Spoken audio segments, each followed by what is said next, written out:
Shalom, puji nama Tuhan. Oleh karena kemurahan Tuhan, kembali kita berjumpa dalam ibadah Cool Online bersama dengan GBI Rayon 17. Saya percaya setiap kita pasti diberkati oleh Tuhan.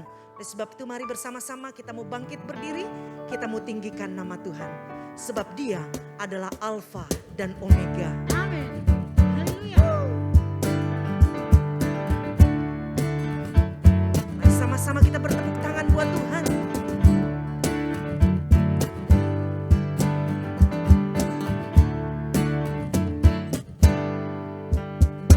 Sebelum gunung-gunung dilahirkan, bumi dan dunia diperanakan, Engkau telah ada, Engkau kan ada, dan Kau ada.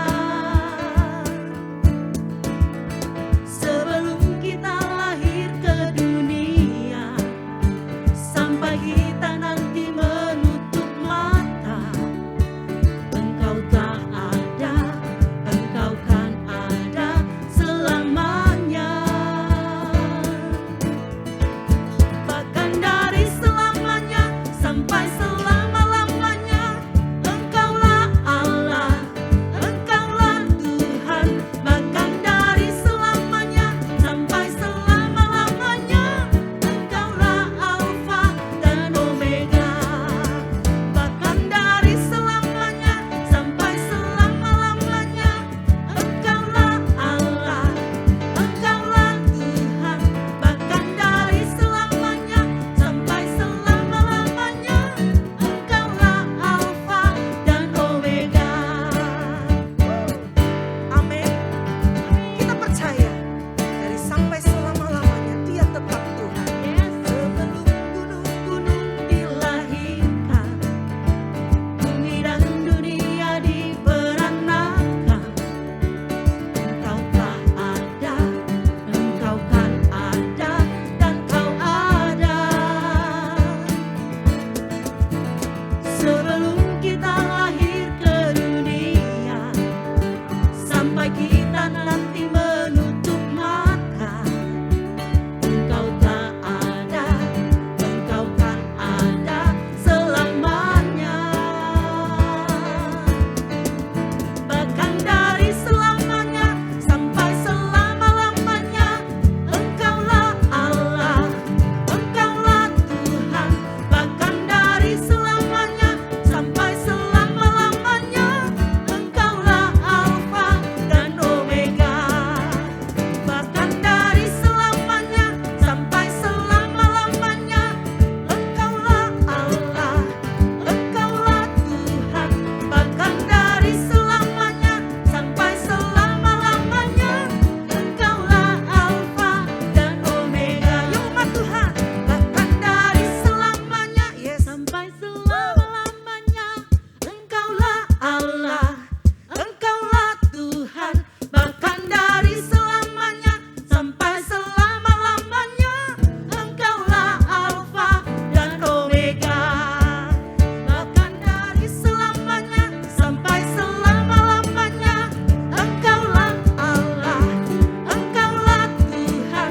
Bahkan dari selamanya sampai selama-lamanya, Engkaulah Alfa dan Omega.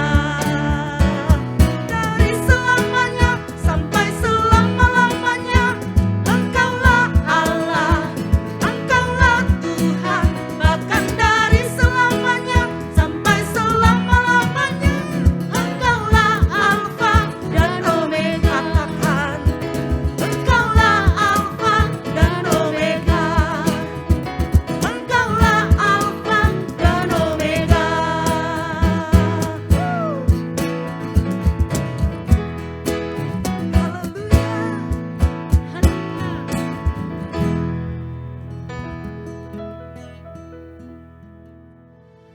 Terima kasih buat cintamu kepada kami Tuhan. Kami bersyukur kami menyembah Allah yang luar biasa. Engkau Allah yang telah ada dan terus ada buat kami. Bahkan sampai selama-lamanya kami akan tetap menyembah Engkau ya Tuhan. bahwa hari-hari ini hati kami terus terpaut kepada Engkau. Terima kasih Bapa. Biar malam hari ini ada syukur yang naik kepadamu Tuhan. Terima kasih Roh Kudus. Kami perlu lawatanmu lebih lagi buat kami. Bersyukur selalu bagi kasih-Mu dalam hidupku,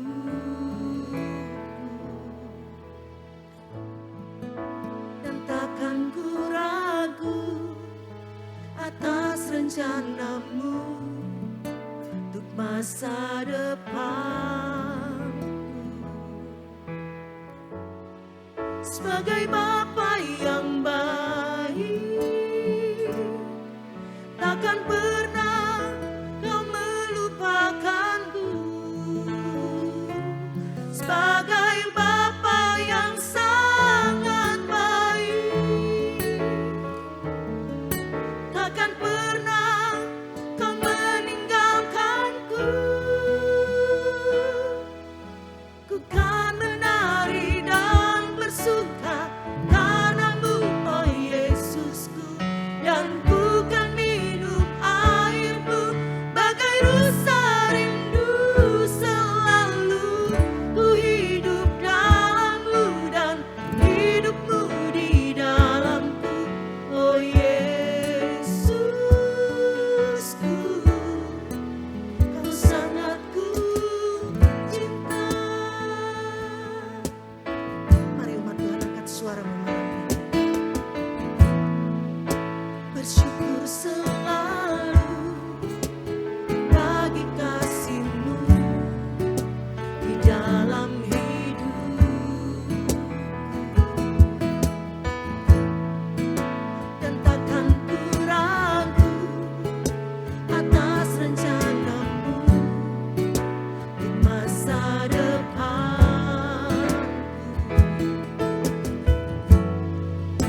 dalam kami, dan kami ada di dalam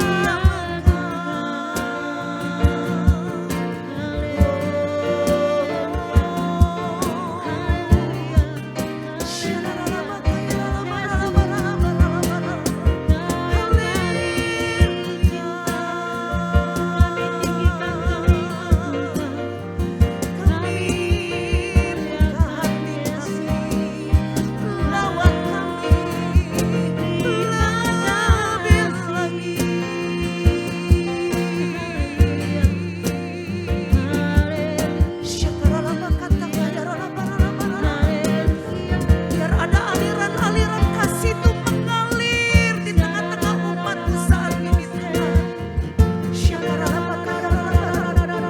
Kasih Bapa, kasih-Mu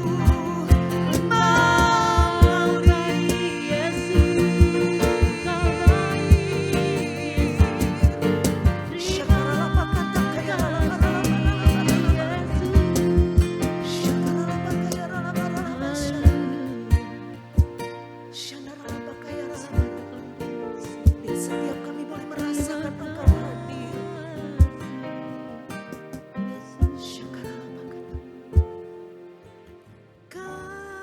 Kasih-Mu bagai embun yang turun setiap pagi, selalu baru bagiku. Janji-Mu menopang hidupku. Ku percaya padamu. Kasih-Mu bagai embun yang turun setiap pagi, selalu baru bagiku. Janji-Mu menopang hidupku. Ku percaya padamu, Kau Bapa yang baik.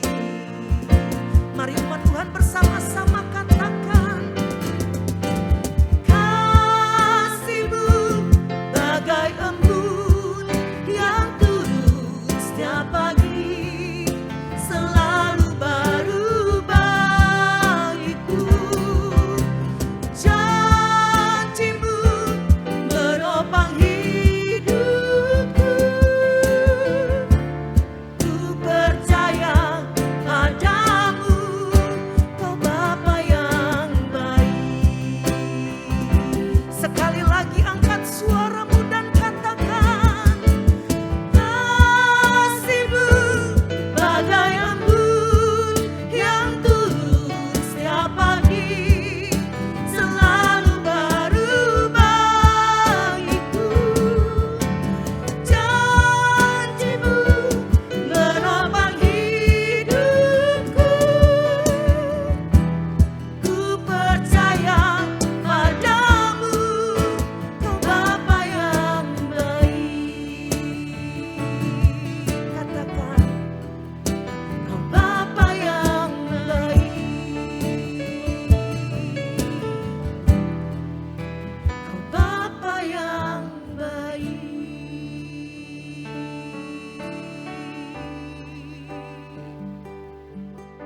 Kami percaya Tuhan, kebaikan-Mu itu akan terus selalu ada dalam hidup kami. Untuk selama-lamanya, sampai selama-lamanya.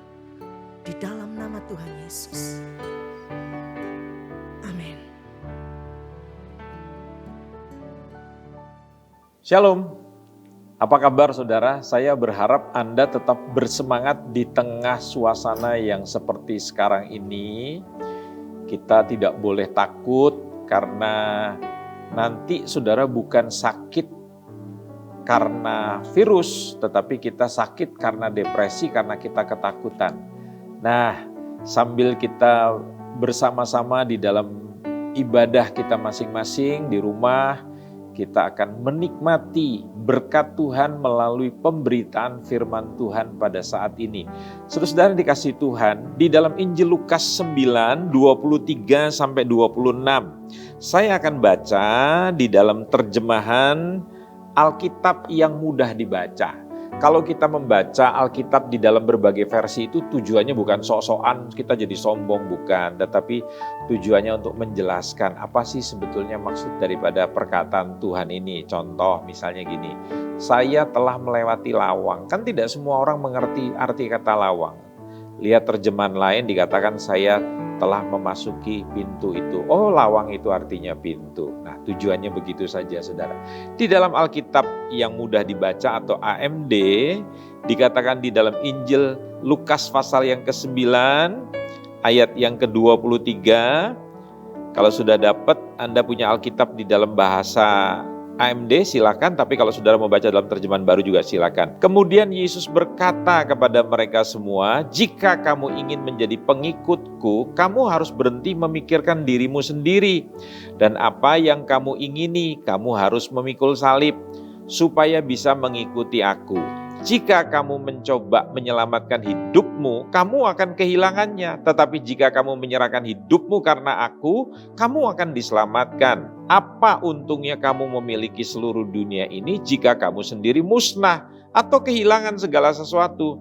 Janganlah malu karena aku dan ajaranku, karena aku anak manusia juga akan malu mengakui kamu ketika aku datang dengan kemuliaanku dan kemuliaan Bapa dan para malaikat yang kudus. Nah, saudara-saudara, di dalam terjemahan saudara, terjemahan baru, kira-kira bunyinya juga hampir sama. Begitu di dalam ayat yang ke-23. Ya. Dalam Injil Lukas 9 ayat yang ke-23, dalam terjemahan saudara coba dilihat sekali lagi begitu supaya saudara bisa menangkap.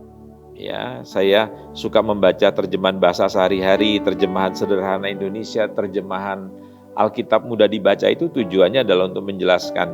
Katanya kepada mereka semua, setiap orang yang mau mengikut aku ya harus menyangkal dirinya, memikul salib setiap hari dan mengikut aku.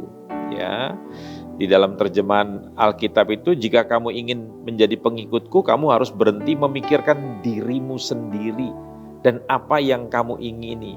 Jadi yang pertama sekali, kalau kita bertanya apa yang harus kita lakukan bagi Tuhan.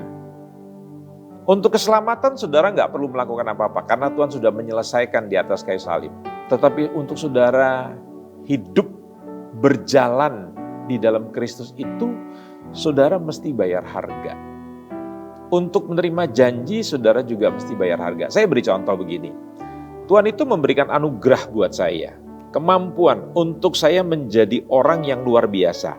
Untuk menikmati perjanjian Tuhan. Tetapi kalau saya tidak mau sekolah, saya malas belajar.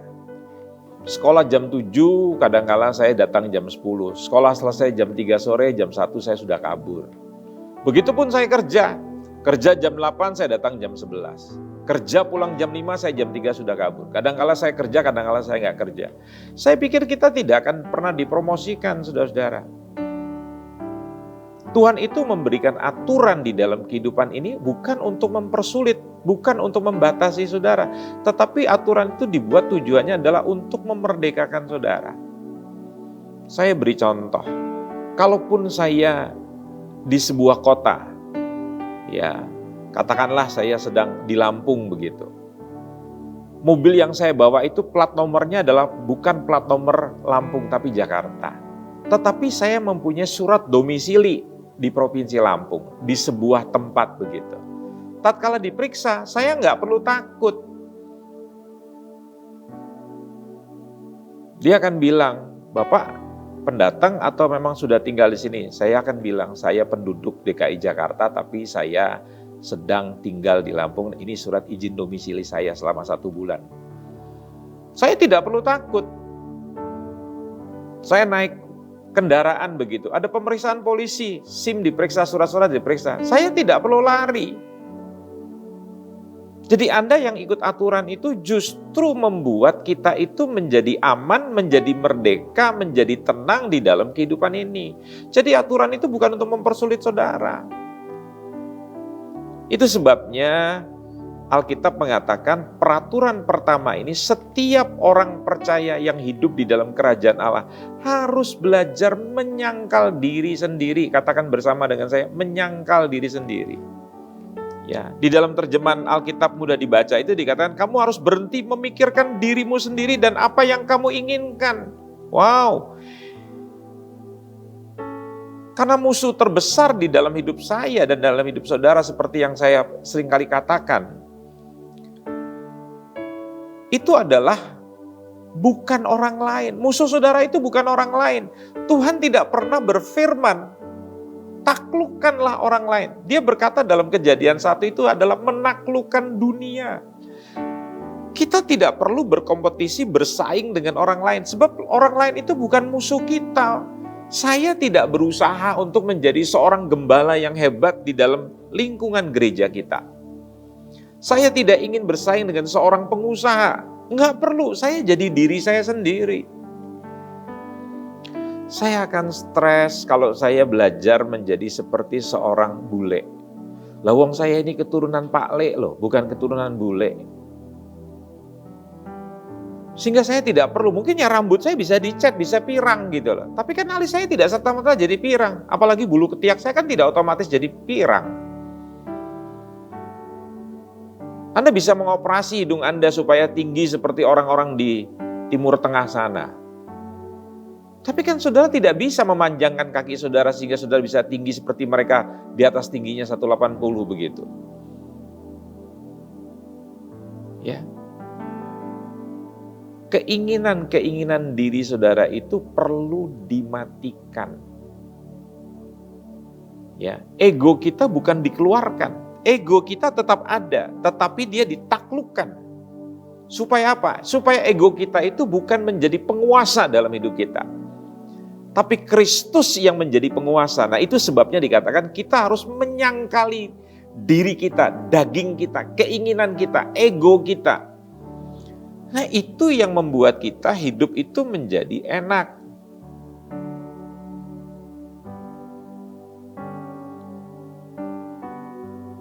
Berapa sih kebutuhan hidup saudara? Kalau mau jujur nih, semakin tua, kita makan semakin sedikit. Mau dandan kayak apa saudara? Lawang sudah umur. Kadang-kala orang sudah tua itu mulai realistis. Saya tidak membutuhkan rumah yang besar. Karena saya tidak kuat lagi untuk naik ke lantai 3 atau naik ke lantai 4. Saya hanya membutuhkan rumah yang kecil. Saya punya seorang teman loh saudara. Rumahnya besar, tapi di hari tuanya dia memilih untuk tinggal di rumah jompo, panti werda.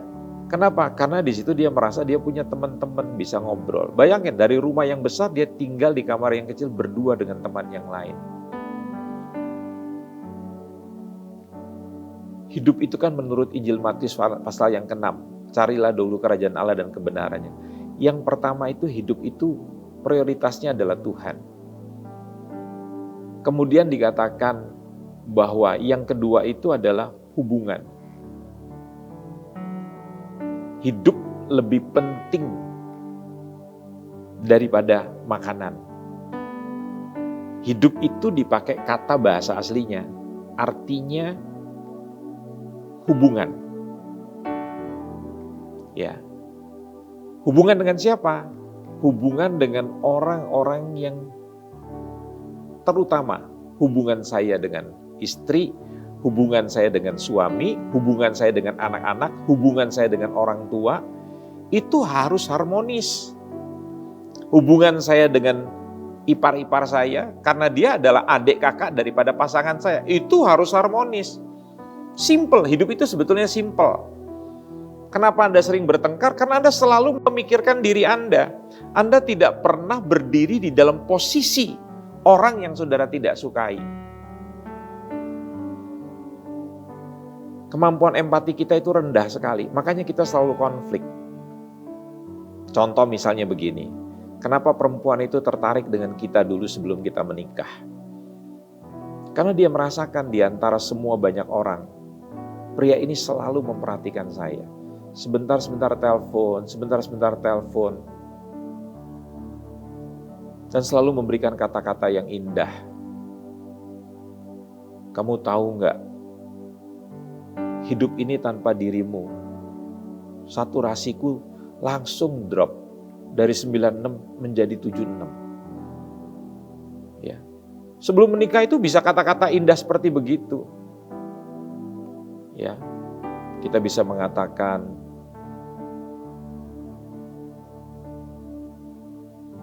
kata-kata rayuan, tapi setelah menikah kata-kata itu tidak ada lagi. Padahal sebetulnya dalam hidup itu, saudara itu bukan memikirkan diri saudara, tapi saudara mesti belajar memikirkan pasangan saudara, memikirkan perasaan anak-anak saudara. Saudara boleh curhat, tetapi saudara juga mulai memikirkan hatinya orang lain dengan cara bagaimana? Bertanya. Nah, pertanyaan saya, saudara pernah bertanya enggak? Kan kebanyakan kita ceramah, kebanyakan kita mengkhotbah anak-anak kita, kebanyakan kita mengkhotbah orang tua kita, tetapi kita jarang bertanya. Ya, itu yang pertama. Jadi setiap pribadi di dalam kerajaan Allah harus belajar menyangkal diri setiap hari. Bukan seminggu sekali, setiap hari. Yang kedua, saya melihat di dalam pemerintahannya Allah itu, di dalam kerajaannya Allah itu, setiap orang itu harus memikul salibnya setiap hari. Dengarkan kalimat saya, masuk dalam kerajaan Allah adalah satu hal. Waktu saudara terima Yesus sebagai Tuhan dan Juru Selamat, saudara diterima menjadi warga kerajaan Allah. Itu adalah anugerah. Itu adalah perbuatan Allah, bukan rekayasa manusia. Kita nggak punya andil apa-apa. Tapi dengarkan kalimat saya selanjutnya. Tetapi hidup sepenuhnya di dalam kerajaan Allah adalah hal yang lain. Untuk masuk dalam kerajaan Allah, kita tidak perlu melakukan apa-apa. Hanya cukup percaya Yesus, menerima Yesus sebagai Tuhan dan Juru Selamat. Tetapi untuk hidup sepenuhnya di dalam kerajaan Allah, kita harus melakukan sesuatu. Kalimat saya, membayar harga untuk menukar hidup ini. Nah, siapa yang melawan hukum Allah akan menghadapi konsekuensinya. Contoh, Alkitab bilang, Anda yang dulu suka mencuri sekarang harus bekerja keras supaya bisa memberi. Nah, Anda begitu lahir baru, Anda nggak pernah mau kerja keras, Anda tetap bermalas-malasan. Ya nggak mungkin, jangankan untuk memberi, untuk menghidupi diri Anda sendiri saja tidak mungkin. Nah, itu artinya apa? Anda melawan hukumnya Allah. Makanya ada banyak orang yang dia sudah diselamatkan, merasa dia penerima anugerah keselamatan, tetapi dia tidak jadi apa-apa. Dia bukan jadi garam, dia bukan jadi pelita, jadi terang.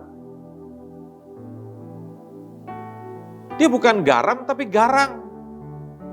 Dia menjadi manusia yang bengis, yang suka menipu orang, yang suka mencuri bantuan sosial yang menjadi miliknya rakyat banyak.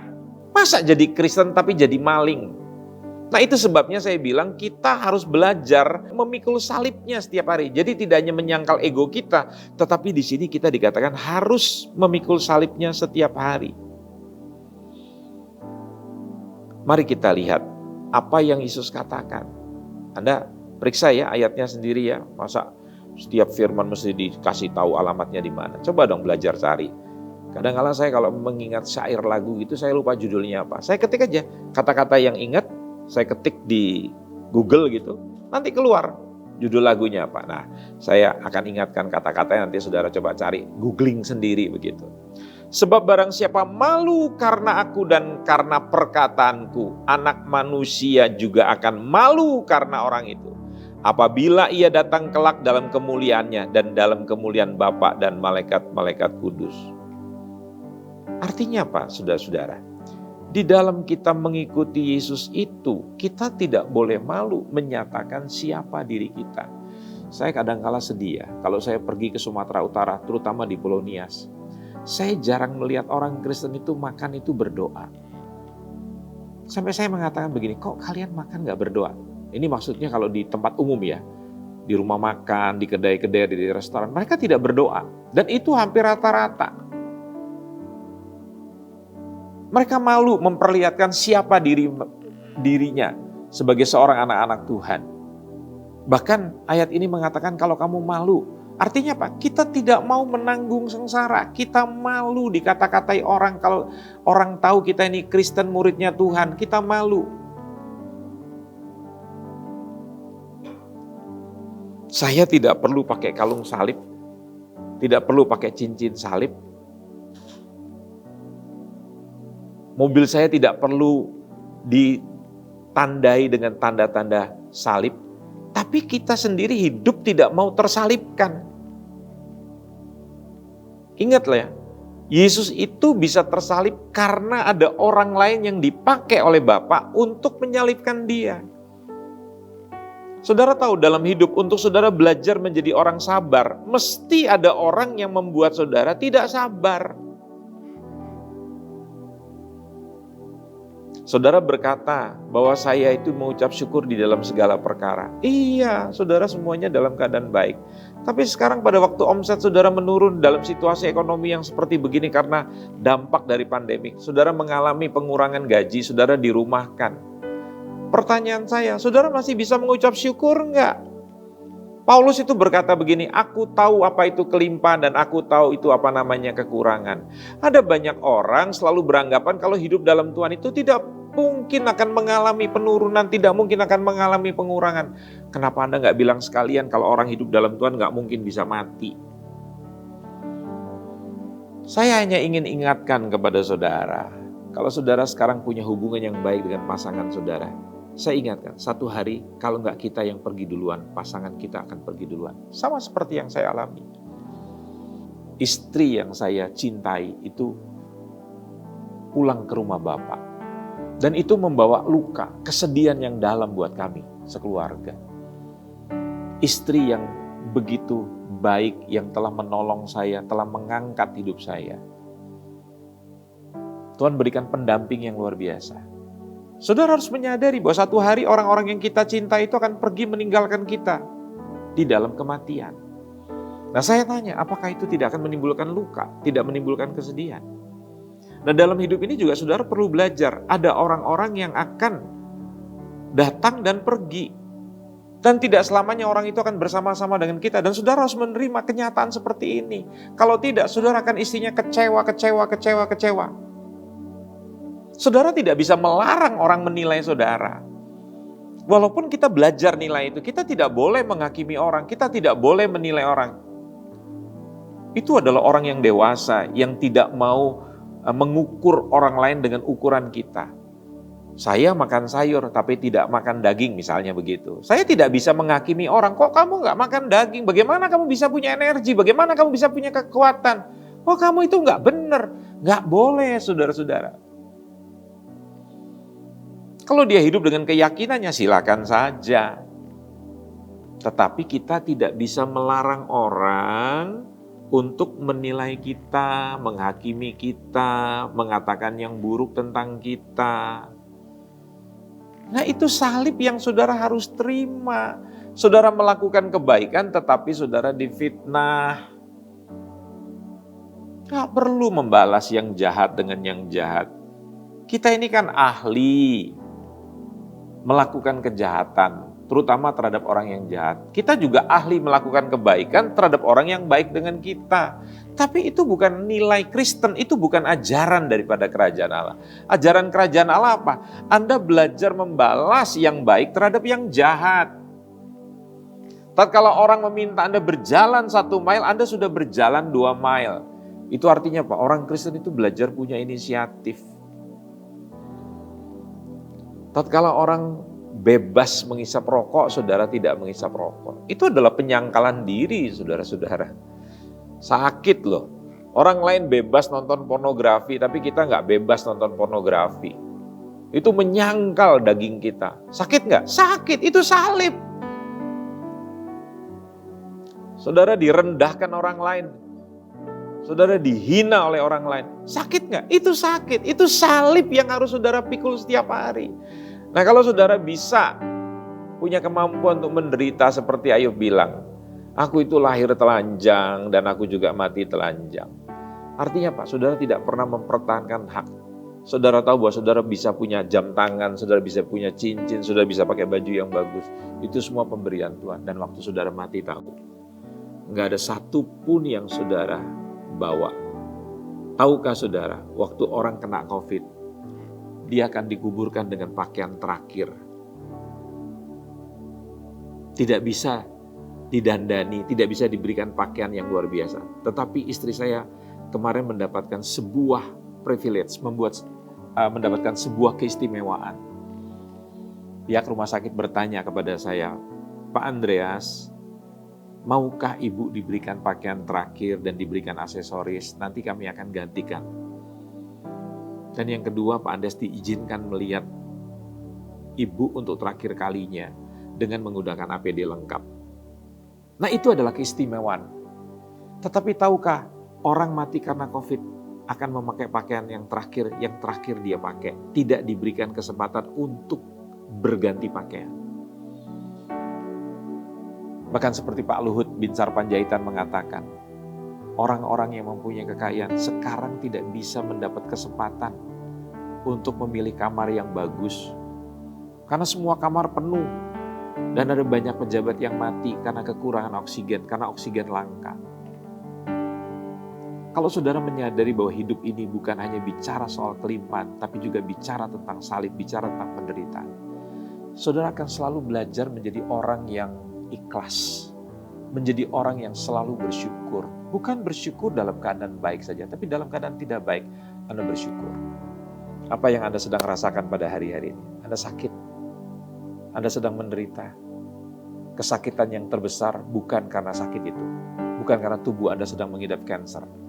Kesakitan yang terbesar karena Anda tidak bisa berespon dengan baik. Perhatikan di dalam Kisah Rasul. Tatkala Saulus dan Silas di penjara, tetapi tengah malam dia bisa bernyanyi. Penjara itu tidak menjadi alasan, bukan alasan untuk bisa memasuk orang. Jiwa seseorang itu tidak bisa terpasung dengan penjara. Jemaat di Makedonia walaupun dalam keadaan miskin, tetapi mereka sangat suka memberi.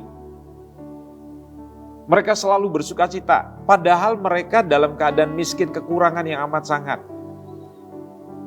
Jadi kebahagiaan itu bukan sebuah keadaan, kebahagiaan itu adalah sebuah keputusan. Tuhan berkata bersukacitalah senantiasa, itu perintah. Jadi bersukacita itu bukan karena keadaan saudara, tetapi pilihan hidup saudara. Dan yang terakhir dari ayat Injil Lukas 9 ini saya ingin membagikan, dikatakan di sini setiap orang atau setiap rakyat di dalam kerajaannya Allah itu harus mengikut rajanya setiap hari. Pelayan yang hebat, anak-anak yang hebat, itu akan selalu berjalan dengan Kristus. Kemana Tuhan pergi kita juga pergi. Kalimatnya begini, di mana aku ada kata Tuhan, di situ hambaku pun ada. Kegoncangan demi kegoncangan yang terjadi di seluruh dunia seringkali membuat kita kehilangan rasa aman. Kenapa yang terjadi? Pinggang, perut, kaki saudara melar. Karena saudara dirumahkan, tidak kemana-mana, terus saudara makan. Tapi yang lebih menyedihkan lagi apa? Saudara tidak bisa jalan-jalan. Seperti dulu saudara bisa keluar negeri, bisa kemana-mana. Sekarang saudara mau pergi ke Singapura aja, kita dikarantina di sana 17 hari. Nanti balik ke Indonesia kita dikarantina 7 hari. Belum persyaratan-persyaratan yang lainnya. Itu menekan kita. Belum kalau kita melihat orang yang kita kasih terkena COVID. Tiba-tiba mengalami penyakit yang mengerikan. Tiba-tiba usaha kita bangkrut. Itu membuat kita tertekan, saudara, cemas. Nah, saya mau kasih tahu, orang yang dekat dengan raja dari kerajaannya Allah ini, yaitu siapa? Tuhan Yesus. Dia tidak akan tergoncangkan, dia akan hidup tenang. Mari kita baca sebagai ayat penutup di dalam kitab Ibrani 12 ayat yang ke-28. Jadi karena kita menerima kerajaan yang tidak tergoncangkan, marilah kita mengucap syukur dan beribadah kepada Allah menurut cara yang berkenan kepadanya dengan hormat dan takut. Kalau kita hidup di dalam kerajaannya Allah, kita dekat dengan si pemerintahnya, si penguasa, yaitu raja di atas segala raja, yaitu Tuhan Yesus. Saudara tahu, kita justru justru dunia boleh goncang, tetapi karena kita hidup dalam kerajaan Allah, kita tidak akan turut tergoncangkan. Jadi kalau kita menyerahkan diri dan mengikuti Yesus setiap hari, kita hidup di dalam hukum surgawi yang lebih tinggi dari hukum politik, hukum emosi, hukum penyakit, dan hukum yang dibuat oleh setan di dalam dunia ini. Maka saudara akan menjadi orang yang tenang. Orang yang mengikuti Yesus memiliki hidup bersama Kristus di dalam Allah. Percayalah, hanya dekat Allah saja aku tenang. Kalau tidak tenang, artinya saudara tidak sedang berada di dalam kerajaan Allah. Atau yang kedua, saudara berada dalam kerajaan Allah, tapi saudara jarang melihat Allah. Saudara lebih melihat perkara-perkara yang nyata, seperti bujangnya Elisa. Dia lebih lihat masalah, bukan lihat yang tidak kelihatan. Hidup orang percaya bukan karena melihat yang kelihatan, tetapi yang tidak kelihatan, yaitu dengan iman. Mari, semua jemaat, belajarlah untuk hidup di dalam pemerintahan Allah. Bahasa Matius 6, siapa yang mencari kerajaan Allah. Bahasa yang lainnya lebih menjelaskan, siapa yang hidup di dalam pemerintahnya Allah. Siapa yang mengutamakan untuk hidup di bawah pemerintahnya Allah. Dan mengikuti aturan-aturan yang Allah telah tetapkan, maka yang lain akan dia terima dalam kehidupan. Jangan cari yang lain, utamakan Tuhan, maka Anda akan damai sejahtera. Amin. Mari kita berdoa. Saya jemput kita semua masing-masing berdiri di tempat kita masing-masing. Yuk kita tenangkan hati kita. Bapa di surga, terima kasih. Kami sudah mendengarkan firman Tuhan. Dan kami percaya, Alkitab berkata, tatkala kami mengenal kebenaran, kebenaran itu akan memerdekakan kami. Jadi pikiran yang benar, bukan pikiran yang positif. Pikiran yang benar yang akan memerdekakan kami. Berkati setiap umat-Mu yang hadir dalam ibadah pada saat ini. Di dalam nama Tuhan Yesus Kristus kami berdoa dan mengucap syukur. Amin. Tuhan memberkati kita sekalian. Saudara yang dikasih Tuhan, sekarang tiba waktunya bagi kita untuk memberikan persembahan. Kita bisa memberikan persembahan dengan beberapa cara. Yang pertama, kita bisa melakukan transfer melalui ATM atau juga mobile banking dengan rekening-rekening yang ada di layar saudara. Atau yang kedua, dengan melakukan e-payment dengan beberapa platform yang ada, dengan men-scan QR IS yang saat ini ada di layar saudara. Atau yang ketiga, saudara bisa memasukkan persembahan saudara di dalam amplop dan saudara bawa ke gereja, lalu kemudian dimasukkan ke dalam kotak persembahan yang ada di gereja. Kalau saudara sudah siap untuk memberikan persembahan, mari kita angkat persembahan kita tinggi-tinggi dan kita berdoa. Bapa di surga, kami akan membawa persembahan kami. Hamba-Mu berdoa, biarlah kiranya Engkau memberkati umat-Mu yang memberikan persembahan mereka, membawa persembahan mereka. Hamba berdoa, biarlah benih yang ditabur oleh mereka itu dapat bertumbuh dan menghasilkan buah berlipat-lipat kali ganda. Berkati umat-Mu. Di dalam nama Tuhan Yesus, kami mengucap syukur dan berdoa. Bersama-sama kita yang percaya kita katakan, amin. Saudara yang dikasih Tuhan, kita akan menutup ibadah kul kita malam hari ini. Oleh sebab itu saya mengundang kita semua untuk bangkit berdiri. Kita angkat tangan kita dan arahkan hati kita kepada Tuhan Yesus.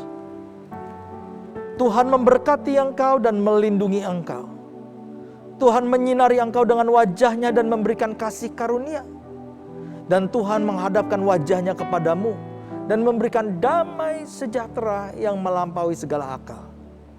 Terimalah berkat yang berlimpah-limpah dari Allah Bapa di surga, kasih karunia di dalam Anak-Nya yang tunggal Tuhan Yesus Kristus, serta persekutuan yang manis dalam Roh Kudus, menyertai kita semua mulai hari ini, bahkan sampai Maranatha, datanglah Tuhan Yesus Kristus kali yang kedua, bahkan sampai selama-lamanya. Di dalam nama Yesus, mari kita semua yang percaya bersama-sama katakan, amin. Tuhan Yesus memberkati.